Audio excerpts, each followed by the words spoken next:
Alright. Welcome everyone. Holding by Noahide laws. Again, want to welcome everyone. Holding by Noahide laws. And we're going to speak about, spoke last number of weeks, about Chidushei Das. Right? Chidushei Das, about making up in a religion.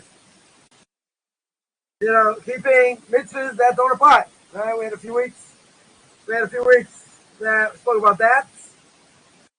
And now we're going to speak about prayer. All right, we're going to start what the obligation is on prayer. So, in general, what would we say?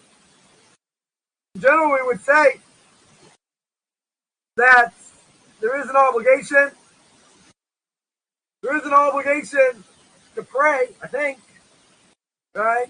For a Jew, there's an obligation. The Rambam says the obligation to pray is a Torah obligation. Everything else, what to say, when to say, is rabbinical, right? It's rabbinical in nature.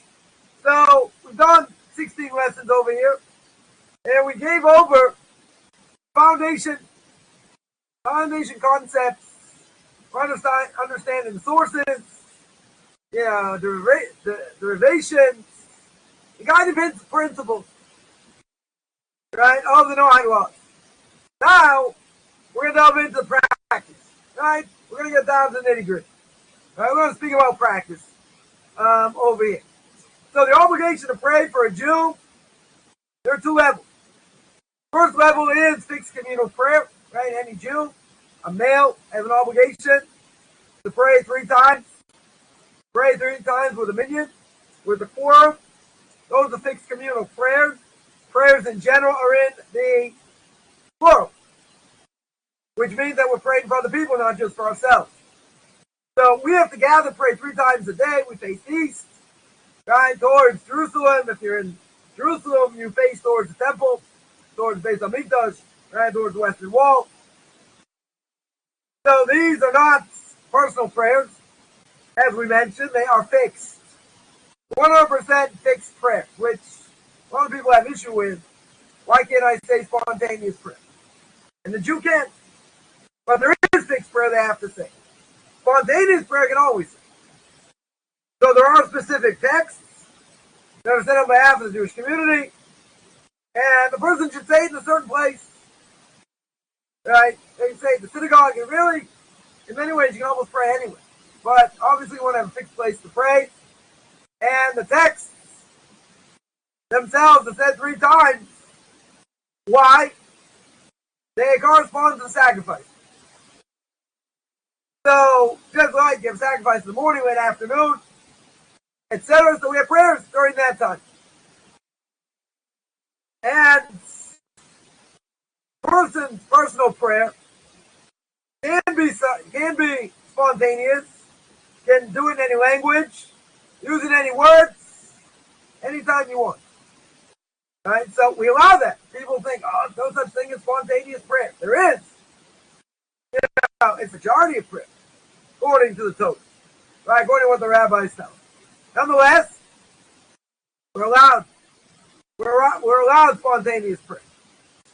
So there are both forms of prayer, as we said, fixed prayer and spontaneous prayer are required and expected by God for the Jewish people. Now, what's the $1 million question? Or I've been saying recently, the $1.5 million question. And that is, what about Noahides? Noahides have an obligation to pray. So, the Talmud doesn't say anything. The Rambam doesn't mention anything as being obligatory. There is an early authority that recognized such an obligation. Who was that early authority? Rav Shmuel ben Chofni, going in his commentary in the Torah. And he lists prayer as one of the expanded obligations of the Noahide law. So he's got broad shoulders. He's the one who can say such a thing. So his commentary, Genesis chapter 34, verse 12, really, his commentary was just about loss. As rediscovered the Geniza, and it seems like a lot of people didn't know about it. His contemporary seemingly didn't know about it. And it was not published, translated until 1978. It's a long time. Right, about 900 years. Or something like that. But he said clear over here, a Noahide has an obligation to pray. Right now. The question is, what do they say? What's the obligation? If you look at Tractate Brachot 35a, right, we're going to see over here that the Ramah Mifano's list was brought and discussed, we mentioned before, different lists of Noahide laws. In his expansion, or Shmuel ben Chofni's expansion, was unknown. Right? Seemingly was unknown. Not to the Rambam, not to the Rambam Mifano. Right? No one seemed to know about it. Got lost. So Rav Nissen Gold was a contemporary, otherwise known as the Ran. He's got a commentary on a lot of tractates in Talmud. Does not list prayers and obligations. He implies it, but he doesn't list it. He doesn't list it as an obligation. So we're going to have to see that as well. Now, we mentioned before the Noahide laws and their derivation. What do we need to make it real for an obligation for non-Jews? That is revelation. We need God to give the Torah to Moshe. The Moshe Rabbeinu passes it down. He passes it down to us. So the obligation to recognize God, to obey Him, the obligation to serve Him, they're rational. Right? We mentioned they can be logically derived. Now, interesting enough, Haran, or Rabbeinu Nissim, as is known, the Hebrew term, he says, for serving God is la'abdo. Now, what does that mean? Right? La'abdo means to serve. Right? It means prayer in general. Now, it could be the Ran is using la'abdo in a general sense. Not necessarily specific over here. But literally it means to serve. That's what it means. To serve Him. Who's Him? Obviously God. So the general idea that's conveyed by the passage concepts for Jews and non-Jews. Right? What is the Davar Shebelev? That's prayer. Right? The hearts. Words of the hearts. But La'ato means to serve. So therefore, they learn out that we're able to observe a number of principles by force of logic and reason alone without any specific revelation. We spoke about that. Revelation, as we mentioned, solidifies the idea. It totally solidifies the idea, of the obligation for non-Jews to do anything. Right? For example, Jews are required to make blessings before and after eating and drinking. So Talmud explains what's the source, what's the logic, then the revelation. The Talmud here goes to town. Right? Goes to town over here. You know what the obligation is.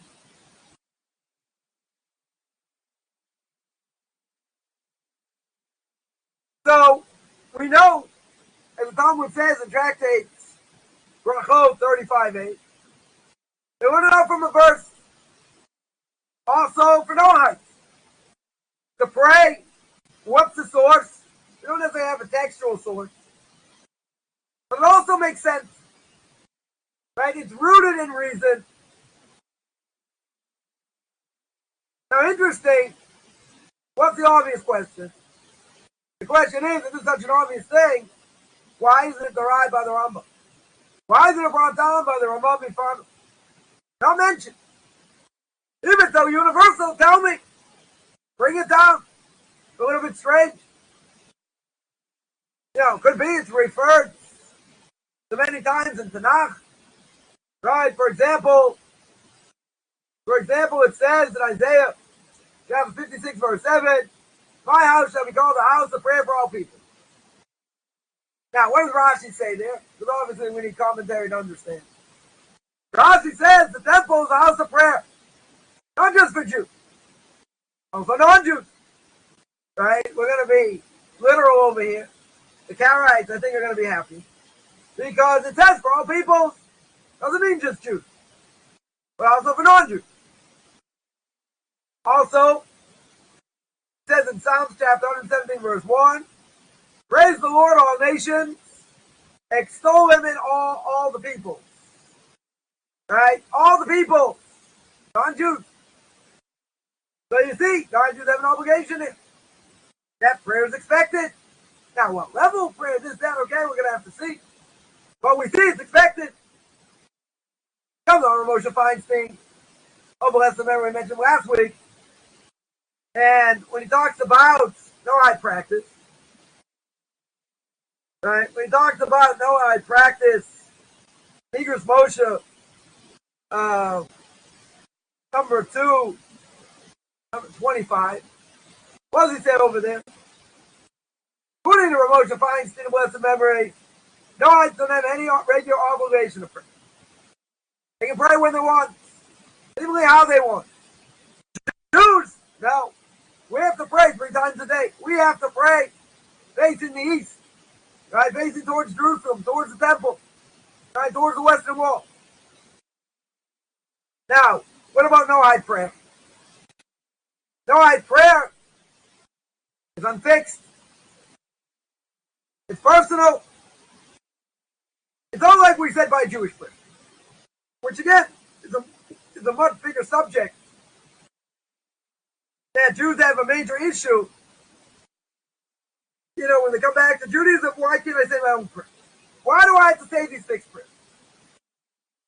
So we said before, you can say spontaneous prayer. But what would Coffman say? Coffman would say, that the Torah says, or let's say better, the Gemara says that who the prayer is fixed by?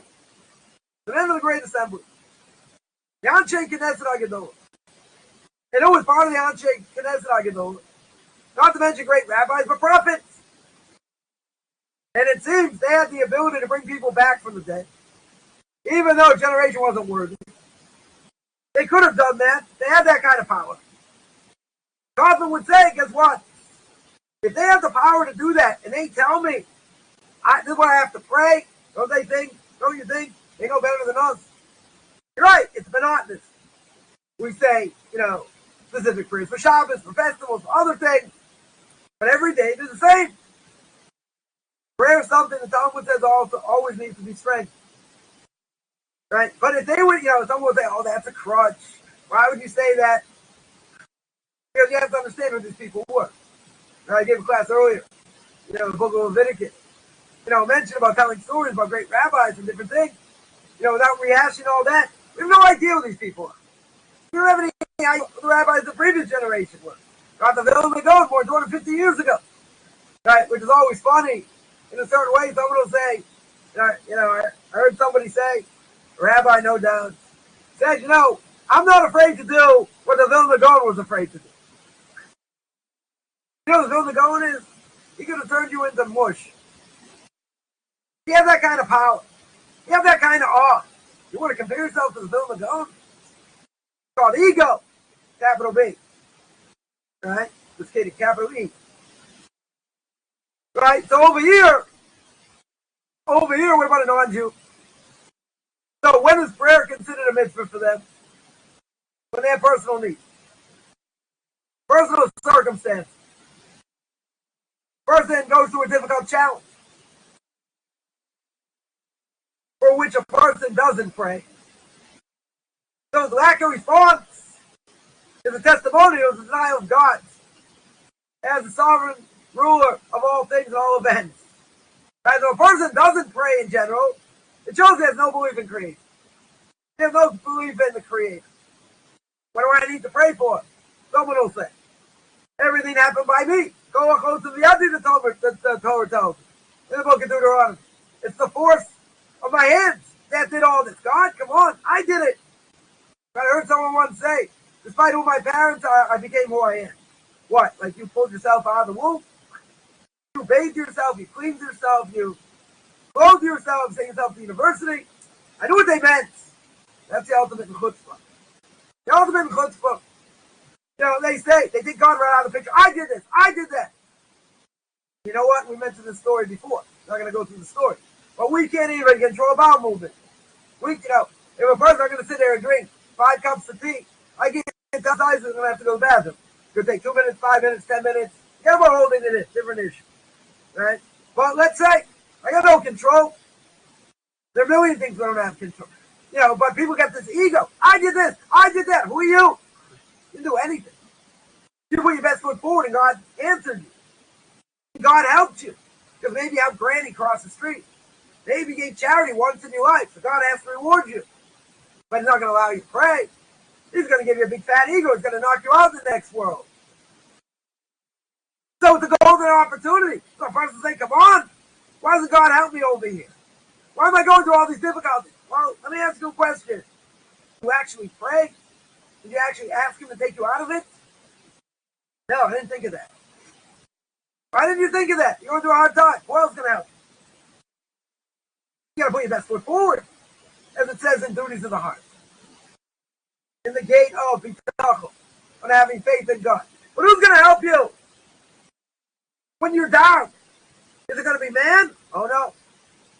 Doesn't mean you don't have to put your best foot forward. Where do we learn that out from? None other than the Holocaust. Right? People ask the question, where was God during the Holocaust? Right? They ask a question just to make rabbis fidget, make other people fidget. Why did God kill so many people? Well, it takes a lot of people. Kill 6 million people. You have Germans, Latvians, Ukrainians, the Poles. And a lot of people help out over here. So what do we learn out? We learn out you can never, ever rely on men. As we say in Boston, never! You never rely on men. We see that clear. Where was man during the Holocaust? Oh, where was God? Nobody helped. Nobody stood up. Yeah, nobody wanted to get involved. Remember, a relative once said, if God put a gun to your head, what would you do? If it me a his name be blotted out, may rot wherever he is. Now, there's a book, 600-page book. It's called Hitler's Willing Executioners. True, beyond the shadow of a doubt, people volunteered. Go after Jews. Right, to round them up. People think. Right, people think. Who are the most quaint people they know in America? The Amish. Great people. You like their purple shirts and this. All kinds of things. But you know what? It's known, unless you know now, it's known that, Jews that were fleeing, that hid in the forest, they went looking for Jews. They went hounding Jews. They were thinking so quaint. They go to Lancaster, Pennsylvania. They think they've been using this same windmill, for 300 years. It's like big deal. You see this rock 2,000 years. Ha ha. And they're dolls without faces. It's going to have graven images. Oh, they're so righteous. They're so righteous. Yeah, rabid anti-Semite. Rabid anti-Semite. So that's not the question. The question isn't, where was God? God's where He always is. The question is, man didn't do anything. Man didn't do anything to stop it. And who joined the Third Reich? At the beginning, it wasn't skinheads of today. It was the doctors, lawyers, intelligentsia. What America became later, they were the cream of the crop of that generation. We have to say, Hitler, Yamach, great speaker, great orator, convinced the masses. His book, Mein Kampf, printed in so many different languages. God forbid. You know what Mein Kampf is based on? Martin Luther's 95 Theses. Rabid anti-Semite. Most people. The question is, where was man? I need God, come on. But, this is our thing. This is something, I've spoken about this a lot recently. This thing's happened in my life and other people's lives. Right? But in the end, who's the one in charge? Who's the one in charge of the world? God is. He puts us in certain situations. In the end, he can also take us out of situations. Clarify it. The blink of an eyelash. When it comes to marrying off kids and Yirtzeh Hashem, I have a daughter in 2.5 weeks. The c.Modern Rebbe, in blessed memory, said the greatest miracle was not the 6-day war. The greatest miracle is how ultra-Orthodox people marry off their kids. Not making so much money, it's a miracle. I married off to my fourth, third of the last 4 years. Someone came collecting money, synagogue, I learned it a few mornings a week. He said, this is my third wedding in 3 months. 3 months! Imagine the expenses. Someone I learned with, they're making the third wedding in 3 months or so. 3.5 months. I think I have to let go there by Shavuos, I think. Before Shavuos. But if you don't ask the creator of the world, you think God's going to answer? Right? I'll tell you the following parable. Very funny story. A person prays 3 times a day to win the lottery. He prays 3 times a day. So finally the angels get ticked off. They say, God, just let him win. Let him win the lottery. We're sick of hearing this guy's prayers every day. I want to win the lottery. Make me win the lottery. God says, of course I'd make him win the lottery. There's only one problem. What's the obvious problem? Problem is, he never bought a ticket. You idiot. You're praying for something. And you didn't do anything. You didn't do anything practically. You say, God, I want you to take me out of this situation. You're the only one who can do it. Great. So what are you showing? What are you giving over to him? Where's your self-sacrifice that God should answer you? But that's not even the point. I don't want to get sidetracked. Where I have my head, it's more than an hour. Right? But in general, if you don't pray, why should God answer you? And even if you do pray, is that a guarantee? No. Not at all. My own life, 17-year odyssey, different things. Sometimes it's better, sometimes worse. Sometimes, it was very good, and then things happen. So something happens a couple of years ago. I had to take a certain job, not that I wanted to do it, but, I needed to, bring in extra money.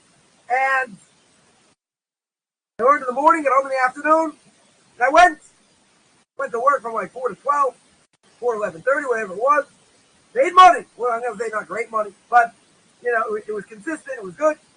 My wife was building up her practice of social media, and Facebook ads and all that. So what happens? Right after Passover, I get a phone call, I got let go. 11 months. Not 12 months. You know why not 12 months? Because I couldn't collect unemployment. My wife was like, now what? Now what? So I prayed. So I said, okay, you really want to do this? You really want to give this your best shot? Give it your best shot. You're going to work 8 hours a day. Okay, if you're tired, you're going to make videos, you're going to do blog posts, all the things. I went back to my Q&A. I went to my, Parsha of the week. I did other things. I was also giving classes. Right? I never gave up giving classes. Just other things I did, during the week. I had time to do. I didn't have time when I was working. So what happened? Now, usually, every month, maybe I got 2 new students, 3 new students, some pay, some don't pay, some flake out, and my other students. So I've been doing this for 13 years. 13 years. So, it's made money. I'm not going to say it's full-time profession. So what happened? I told God, I said, listen, and this is the mantra for this generation. I spoke about it a lot today. You watched my video on the book of Leviticus that I gave over earlier. And that is, I said, okay, God, and my Rebbe says the mantra for today is, God, you're the one in charge. You are the one 100% in charge, not me. I did something I didn't want to do. I didn't enjoy it. It helped me. You're the only one that can make the difference. Right? And that's what I would pray 3 times a day. In the c.Modern, in the silent meditation. So, I give myself a month maximum. Because in 13 years, maybe 1 month I got 4 students, maybe 5 students maximum. But again, I'm not going to say everybody paid, whatever, the whole story. So what happened? I can attest God's an absolute miracle. What was the miracle? This thing went viral. It became even popular than I am today. Maybe less, I don't know. So I started giving these things, more people started contacting me. Within 2 weeks, no exaggeration, 2 years ago, within 2 weeks, what happened? I got more students that replaced that other salary. Again, I'm not going to say it was a great salary. But having something consistent is worth something. Definitely worth something. Then you always have to find people and who's going to pay and whatever. So what happened? This exploded. If you would have asked me, what are the odds? What are the odds you're going to get 5, 6 students in a week? 0. What are the odds in 2.5 months you're going to get 15 new students, and most of them are paying? 0. If I had, all the money that Ray doesn't have, I'd put it on the table, and I would have made millions. Get copyright. I would have made millions over here. The odds are 0. I'm telling you, 0. It never happened in 13 years. Never. Ever. Never happened. Now, there are times I was on my knees, had all kinds of difficulty, and, the God didn't want to answer me for whatever reason. Again, sometimes better, sometimes not. Sometimes whatever. It was bad. Putting my best foot forward. Hard. But in the end, give up. But what's the difference here? The difference is I said to God, you're the one in charge. You are the absolute one in charge. I'm going to show you. I'm going to show you by doing certain things. I'm not going to say what it is. I'm going to do certain things. I'm going to show you I want to change. I want to show you I want to be better. And what happens? Instantaneous. Instantaneous. I have a student of mine had difficulty for so long, financially, other things. And he gave himself over, suffered like a dog in many ways. And a year ago, I gave him advice. And it was very hard advice to take. But I gave him advice. I said, this is what you have to do. If you want to go forward, you want to convert, this is the steps you have to take. He's been working on different things, trying to make money, this, that. What happened shortly thereafter? Shortly thereafter, it was like the party of the sea. Party of the Red Sea. Why? Financially, conversion-wise, all across the board. The other things that are going on, unbelievable. What happens? Showed unbelievable self-sacrifice. Unbelievable self-sacrifice. That's what God wanted to see. But if you don't do it, you go through life, you don't ask for your personal needs, well, why should God answer you? Why in the world should he answer you? Well, doesn't God know what's in my thoughts? Yeah, he does. That doesn't matter. One of the 13 principles of my morning. God knows the thoughts of man. 100% true. But guess what? You got to put up or shut up. That's what you got to do. God's going to say, you want self-sacrifice? Show me. Right? My father, blessed memory, would always say, show me the green. You're American, you understand. God we trust. So religious. Right? Show me the green. Yeah, show me. Doesn't always work out the way we do. So anyway, I digress here. Right? But the point is, you got to give thanks. You got to show gratitude. If you go to India, guess what? You'll be thankful for everything you have. See kids on the street, starving, no home, dirty. And you think, wow, I thought I had it bad. Famous story, Rabbi Akiva. Rabbi Akiva was dirt poor. His father-in-law, Calvin Savua, multi-millionaire, billionaire during that time. His daughter wanted to marry, a poor shepherd doesn't know olive face. Calvin Savua cut him off. They had a very rough time. They slept on straw. Can you imagine sleeping on straw? Couldn't imagine. And along comes Elijah the prophet. Elijah the prophet comes. He says, by the way, do you have any straw? He said, wow, there's someone poorer than me. He doesn't even have straw. Imagine how glad it made them feel. We forget. But when the chips are down, bottom line, no one else to turn. Right? No one else to turn. So you got to give thanks. You got to praise for personal needs. You get reward for such a thing. But you got to acknowledge the sovereign rule of the world. And if you don't buy the lottery ticket, guess what? Nothing's going to happen. Zero. Coffman's language. You're going to get nothing. You gotta want to win the lottery. Idiot. Buy the ticket. Don't waste my time. I'm not going to answer you. Now, is that a guarantee you're going to get an answer? No. God can squeeze us also. Wants us to work on prayer. Okay? Work on our prayers in general. But you gotta show, you gotta acknowledge. If you don't acknowledge, why should he help you? I'm going to put on my funny George Burns glasses, my funny mustache, and I'll stand like this. And I'm going to say, come on! You really want me to help? You really want me to help you? Well, what have you done for me? Have you prayed to me? Have you given acknowledgement to me? No! You got a big fat trap. And you want everything on a silver platter without doing diddly. Zero! So now, early authority don't miss prayers and obligation, obviously. Why? Because it's unfixed. There are no fixed prayers over here. And it's derived from reason rather than revelation. Right? Or textually exegesis. So the Rambam said. I'm going to say for a minute. Now, the question is going to be, what do Noahide say? What can they say? There are no fixed texts. We said that. There are no fixed texts over here. It's personal prayer. So it can be expressed using sincere words.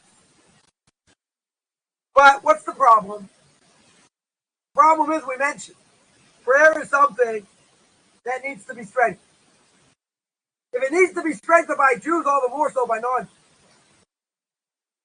Right? You need sincere words. You may need help. Right? Using the text obviously can help. So the question is, okay, what text? Right? Did a non-Jew use Jewish prayer? A Jewish prayer book, art scroll. In any language you understand. What's the problem in general? A lot of the liturgy does not apply to non-Jews, period. Doesn't apply.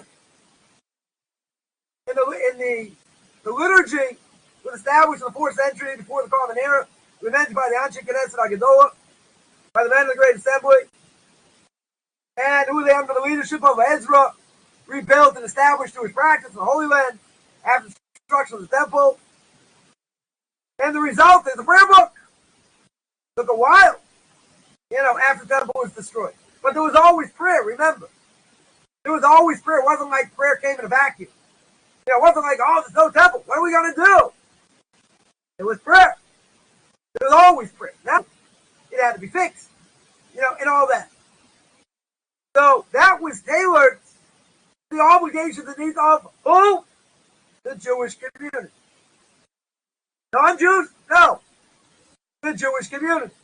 So a prayer book, I don't care what anyone tells you, prayer book does not belong in the hands of a non-Jew. Right? An art scroll prayer book for Jews, get rid of it. I'm not going to say get rid of it, give it to a Jew. It should not be used by a non-Jew. There were prayers with return to the land of Israel. Reform movement, conservative movement sort of took that out. Oh, we'd rather be in Argentina. We'd rather be in Uganda, according to Mr. Herzl. Oh, we got Israel, we got lucky. But it was about being a Jewish nation. Without Torah, anyone can go read his book. The Zionist state. I think that's what it's called, the Jewish state, I think. But there are a lot of references turned in Israel. Right? The marriage of Abraham, Isaac, and Jacob. Now, Abraham's the father of all nations, true. But in Noahide, deep down, can you say that? You can't say that. They don't have a share in the land of Israel, last time I checked. Even though those idiots in the government want to give land to non-Jews, to Arabs, God forbid, or, Somalis or whoever that comes, want to come live here. It's a Torah prohibition. We're not living in a Torah orchestrated state over here. It's not run by Torah, certainly not. There are also many passages which refer to mitzvahs. Who do the mitzvahs apply to? The vast majority Jews. So therefore, Noahides should not use the Jewish prayer book. Finished. But there are things that are universal. So we're going to see what these things are that are universal. Now, my Rebbe and others have said asked this many years ago, what can a non-Jew pray? Right? What can they say? So he said they can say the book of Psalms. Tehillim. You get tremendous strength. You look what David HaMelech, what King David himself went through. Right? I would say anyone thinks they have it hard, read Psalms. Read what he went through. Running for his life from King Saul, from his sons. Never had, he had to fight all these wars. Never had any respite. You're going to say, well, our lives are different. You're right. They're very different, but you think we have it hard? Read what he went through. The book of Psalms is a collection of personal prayers of King David and many other great people, right? Some make the mistake and say they think King David was the total author. He offered many of them, but again, there are others as well. So this universal prayer book you can say anytime. Right? Even the most subtly nuanced needs of the soul. Plenty. So, there's an index of Psalms for many occasions we'll mention. Now, the Siddur in general, the prayer book, for Jews, there are general, really, a non-Jew shouldn't touch it. Shouldn't go near it, doesn't apply to them. But there is some material that are good for Jews and non-Jews.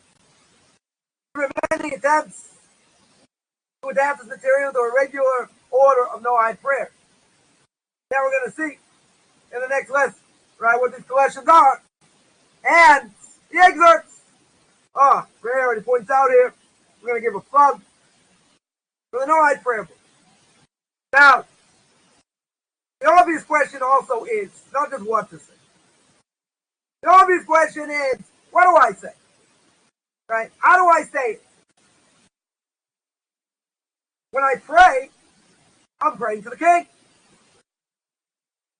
I'm totally praying to the King. It's a relationship. It's something we have to work on. But it's a relationship. The people think, come on. I prayed well today. Wrong thing to say. Ever. Why?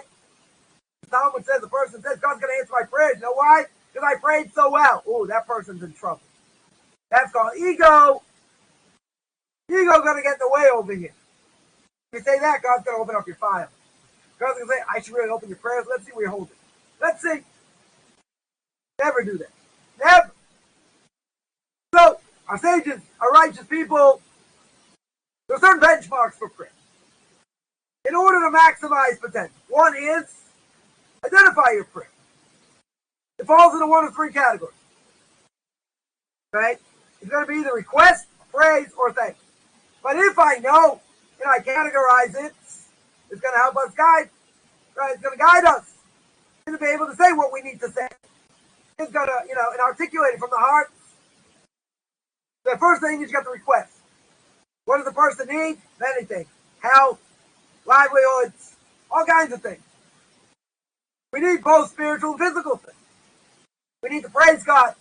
Does God really need my praise? No. What am I going to say? God, those mountains, the Alps, unbelievable. God's like, thank you very much. Those rings around Saturn, unbelievable. Thank you very much. God needs me to praise him, he doesn't. But that's how we develop a connection.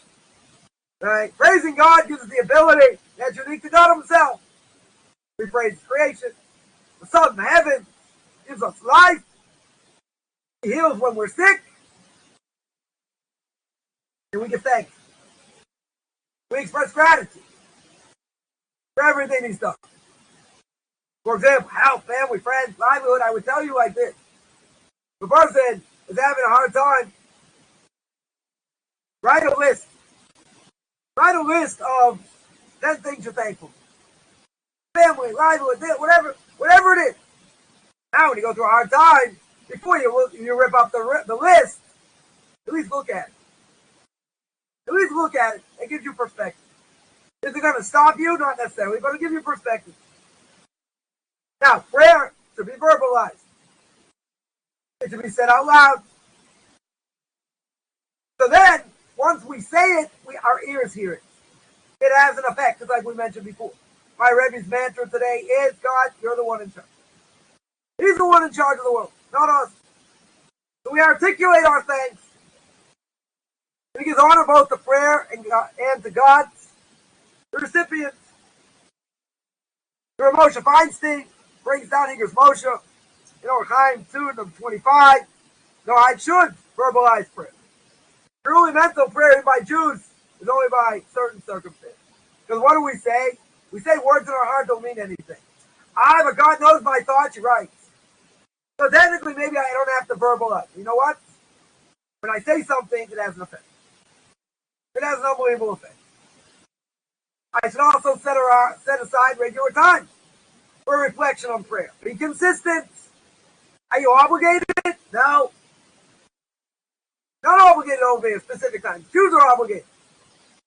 But you know what? If you do things at the same time, it gets you in a rhythm. You also have a specific place where you're going to pray. It's private, quiet, respectful. And you should set aside a specific time. So over here, what do we see? What's the beauty? You know what you have to do, but you have a good amount of leeway. You have a lot of freedom that I don't have. God's like, shut up, I'll give you 3 hours of sleep. Get up and pray. Get up and give that class. But I'll give you don't feel well. Too bad. Shut up and eat the matzah. I don't care. What are you going to do if you're a Jew? Non-Jews got a lot of leeway. A lot of leeway. When you pray for your needs, mention all your needs. But you know what? God provides for everything. Everything. Even things that come by man. You're going to say, what do I need God for? Because he's the one who puts things in the minds of man in order to do certain things. We have free will, not saying none. Because everything seems like it comes from the hand of man. Collections of Noahide we mentioned before. It's the work of my hand. God's not around, really. But who else made this happen? There are people in your situation didn't get what you got. Why? You're going to say, because of intelligence. You're going to say, because of the way they dress. You're going to say, they're not hospitable. There are a million reasons, excuses. You know what the big X factor is? God himself. And God said, no. He's the X factor. Not only that, prayer goes to one God, creator of the world. So both Judaism and Noahism reject the idea of praying to an intermediary. We don't need an intermediary. I can pray directly to God. I can have my own connection. Right? God is a single unity. He doesn't have multiple forms, right, or expressions. So if a person uses other expressions as idolatry, right, could very well be idolatry. We don't, Christians, pagans, others, they need an intermediary. Good luck to that. Right? We know that's idolatry. What do I need an intermediary for? I can have a direct connection. So all you need to do is connect. That's what you need to do. God gives you golden opportunity. The person should take him up on it and be consistent. And ask for all your needs. Now, there are a number of set of Psalms here. We brought in the sources. Right, which Psalms are recited for what thing? You can say them all at once, over a period of time. Say it more than once if you want. Etc. So a person should know that there are certain editions of Psalms. Number is different from the traditional Hebrew division of Psalms. So again, get an Art Scroll, Hebrew English edition, of Psalms. Available at artscroll.com. Right, a person can say Psalm 67, daily Psalms, 100, 145. I'm going to go through all these things. Right? For specific days, right? Specific days of the week, praising creation. Sunday I say Psalm 24, Monday 48. The list goes on. For after a full meal, Psalm 67 or 104, God's guidance, number 16, 19, 139, right? Whatever, I'm going to go through all these. Right? But they're all written. Right? So, first we go through them. Get the Noahide prayer book. Right? But it's a golden opportunity. See, we the Jewish people also have a problem. What's the problem?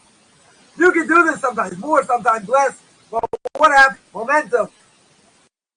You may do things by rote, which is akin to spiritual death. In general. You can say, come on. But I should say all these things. You can say more, you can say less. Does the non-Jew have an opportunity to serve God with great joy? They should. Obligatory? No. Right? But you can also get caught up in just saying the words. It's got to come from the heart. That's what prayer is. Prayer is called a b.The service of the heart. To serve who? To serve Him. That's our obligation. So what are different things a person can say? Not a shortage over here. Keep you busy. Keep you busy for a while. Right? I don't think there's any question. A person want to be busy for a while. So what to say? You know, you can say it more, you can say it less. You can say personal prayers without mentioning some. Many different ways. Good to have a text. Good to go through it the proper way. Right? There's no question. No question over here. So a person themselves gotta work hard. It's something that's not an easy thing. And you can pray in any language you understand. Right? You want to get Psalms, get it in any language you understand. You want to break your head in Hebrew, you can do that. Say in any language has more meaning. So you can read Hebrew properly. Yeah, so I guess this is way of, introduction about prayer. Let's speak more about it next week. So I'm going to stop there. Any questions? Any questions on any of that up until now? Or any general questions?